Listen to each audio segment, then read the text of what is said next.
Hello, this is Rebecca with Single Socials in the Boston area. Here is a quick recap of how to serve Christian singles in the church really, really well, according to them. I say according to Christian singles because it's the Christian singles I've worked with and talked to over 7 years now, and also specifically in Boston for really just 1 year in Boston that have taught me all of this, and they will teach you too. Okay, this is what I'm going to show you how to do. We're literally just going to do it, the steps on how to do all of the above.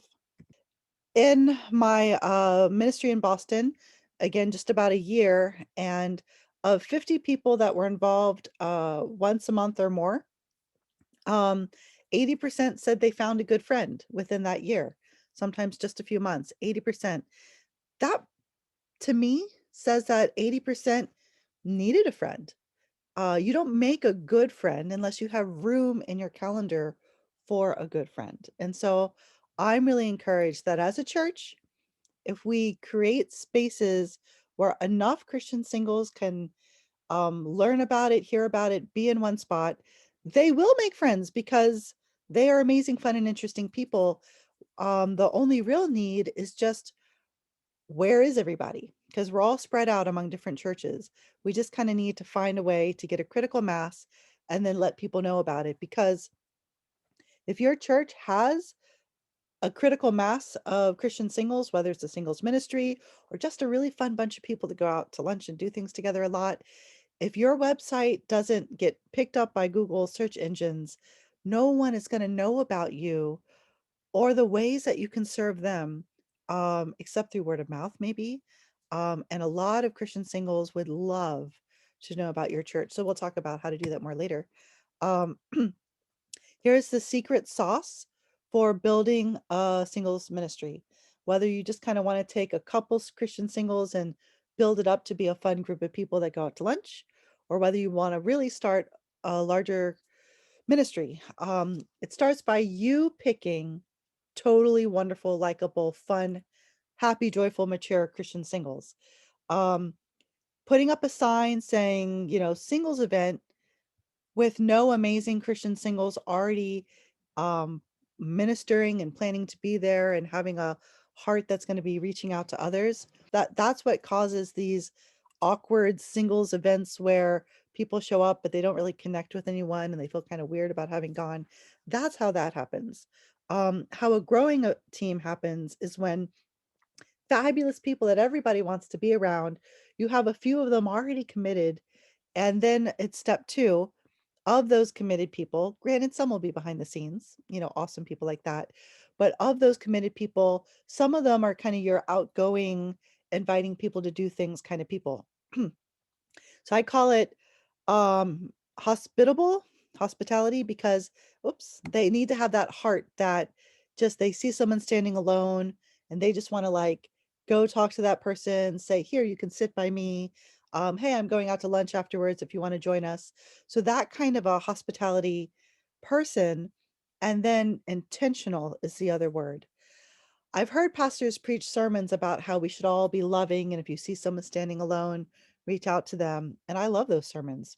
I would probably I preach that myself. But as soon as we say it's your job this Sunday or for this singles event, you're the hospitality volunteer on schedule, then it really sets a different mind frame where, all right, like they're really all in. Like they set their calendar aside so that after church on the morning they're assigned, they do plan to go out to lunch with friends, and their friends all know that this is the lunch where they'll just bring along anyone new that visited church that day.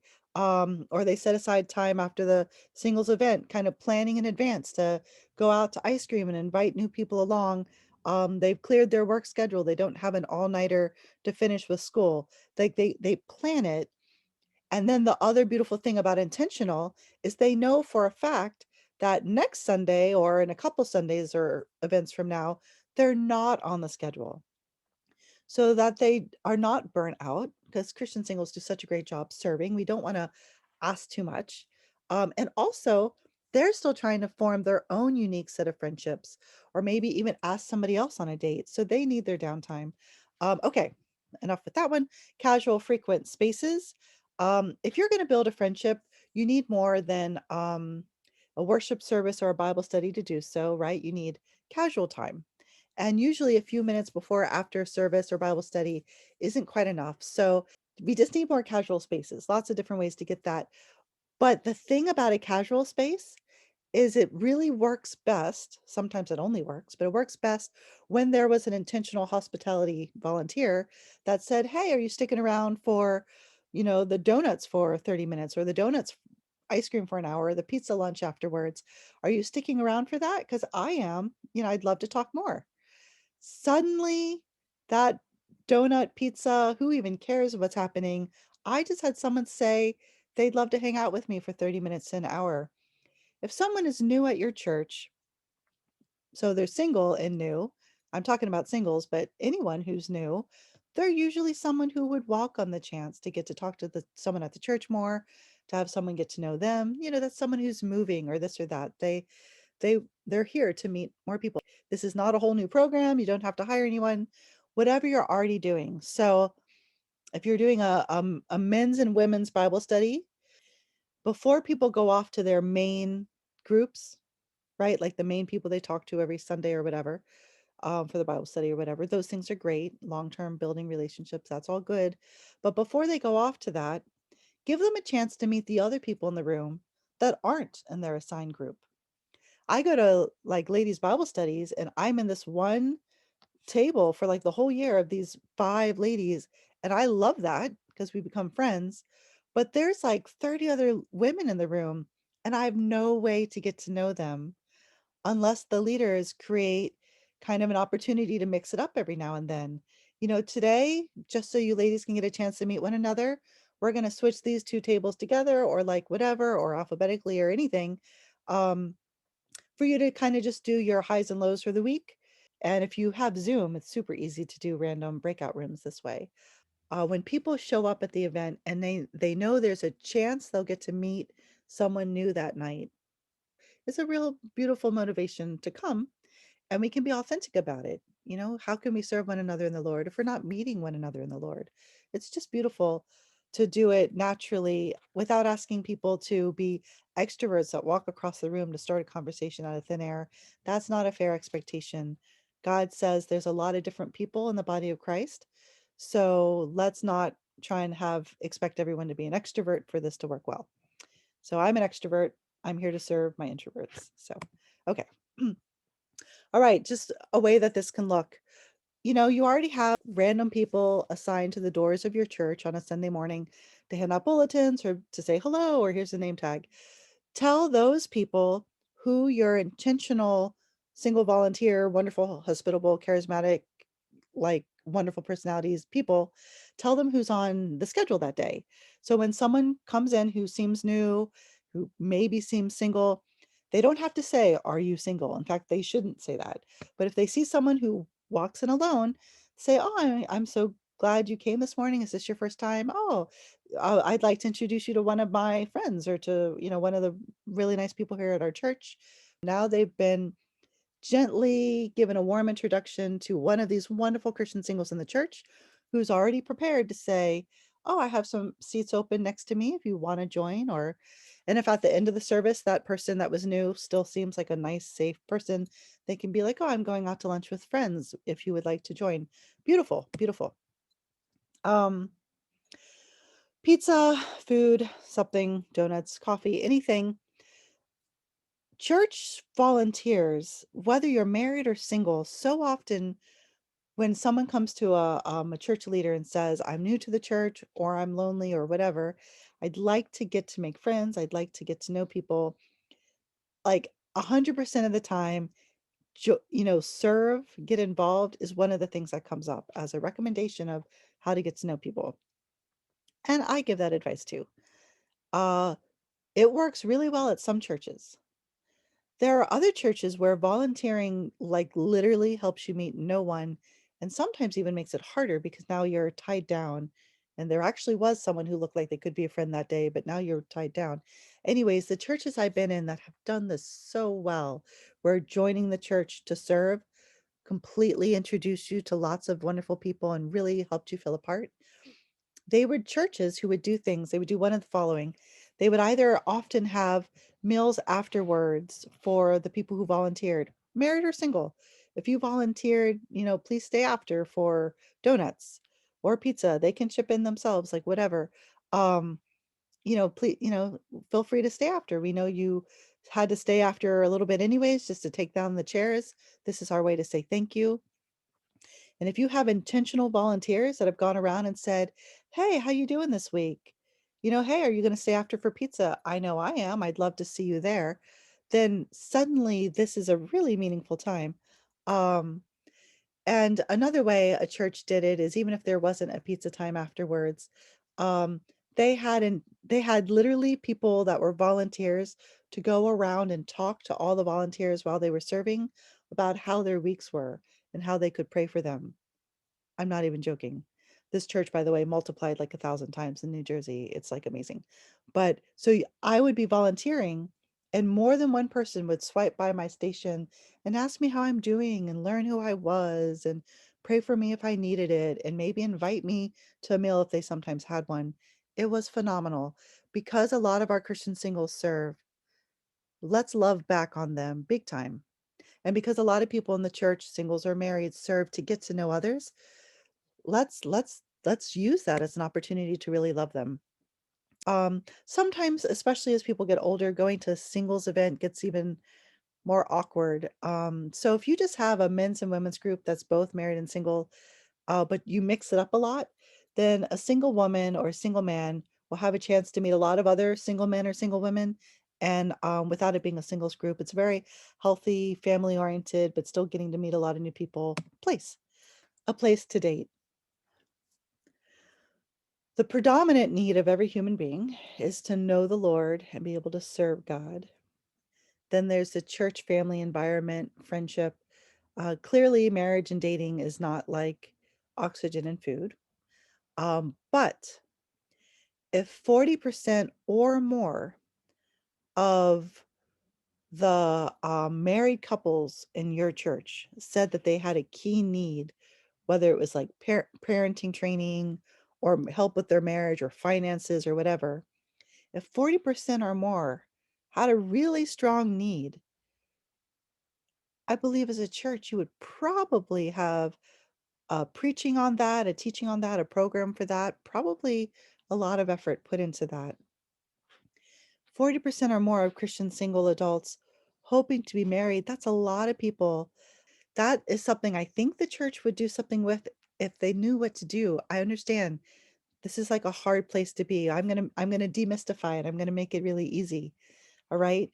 If I love Christian singles in my church and I know that a 40% ish or more care about dating, then from time to time, I have sermons or events that are comfortable spaces to talk about it.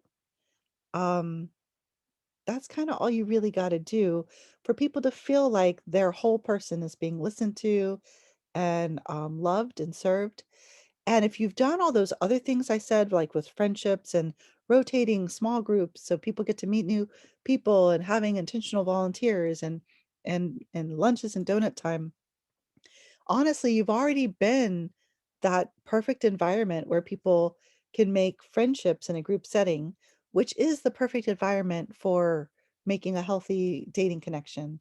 So the only finishing touches to really add is occasional sermons or spaces or events to specifically talk about dating because two reasons. One is that can put everyone on the same page sometimes because people come in from all over the place on dating um, expectations. People who have been married and now are divorced, people never married, people raised in the church, not raised in the church.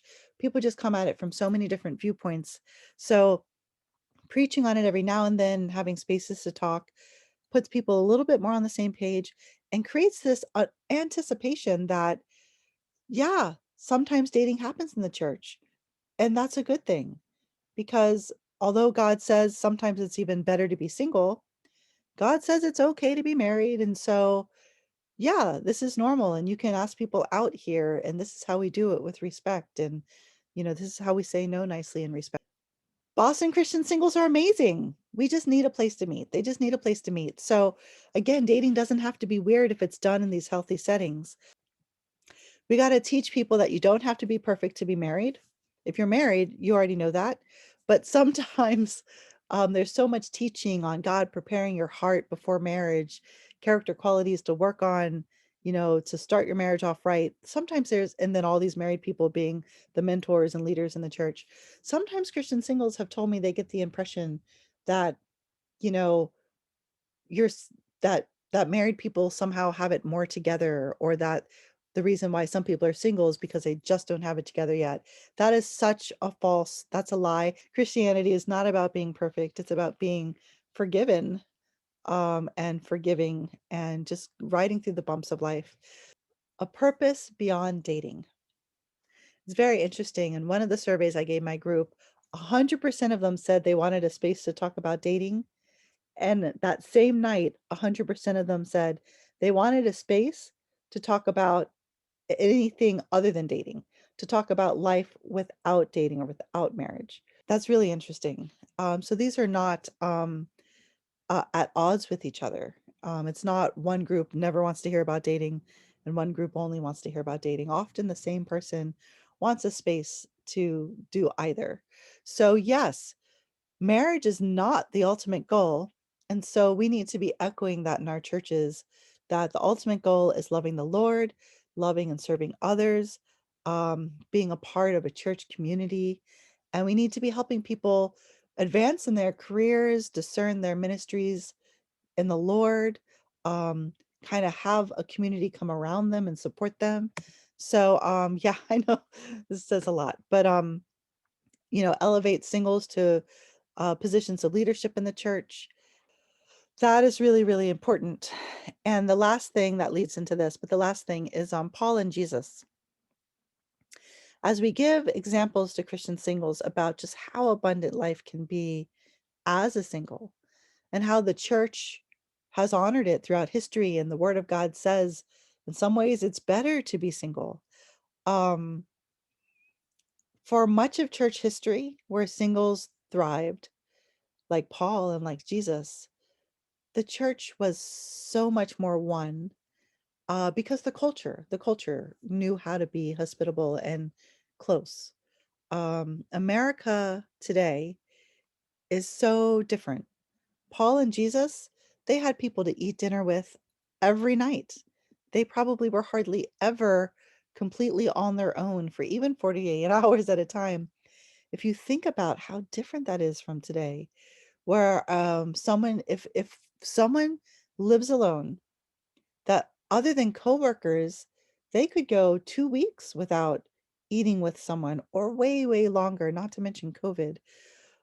For a single person to really have an abundant life and go far in their purpose, as a church community, we need to be that thick family for them that will hold them up and help them know that single doesn't mean being alone. Single is not synonymous with being alone, not in the family of God. Here's a beautiful, beautiful quote from a woman I ministered with.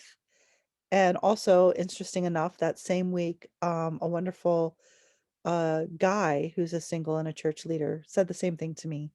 I'll let you read it. But it's just so important. And at the very bottom of it, where it talks about, don't just tell the Sunday school leader thank you and give them a gift card, which I'm sure no one minds the gift card, right? But also say, how you doing? Is there anything I can pray for in your life? Do you want to join us for dinner sometime?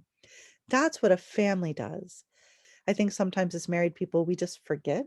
We don't mean to be getting our kids and rushing out. So this is just a reminder. So if you're a church leader or someone who's planning to start a singles ministry, you gotta have that core team. But you can't have that core team until you know amazing Christian singles at your church. And you got to get to know this Christian singles at your church to know which ones would be well suited for that role. So get to know the Christian singles. But if that seems overwhelming to you, if the singles in your church need to be known and leaders called up and identified, and you don't have the time to do it, just designate people you trust to go and do that. And then once they find awesome people, then they can invite them to lunch with you. You don't have to be perfect. You don't have to do it all, but we do need to be talking to our singles and knowing who they are and building them up and seeing what we can do for them and knowing leaders that can help to serve others. So yes, please be doing that some way, somehow. Okay, we're 75% done here.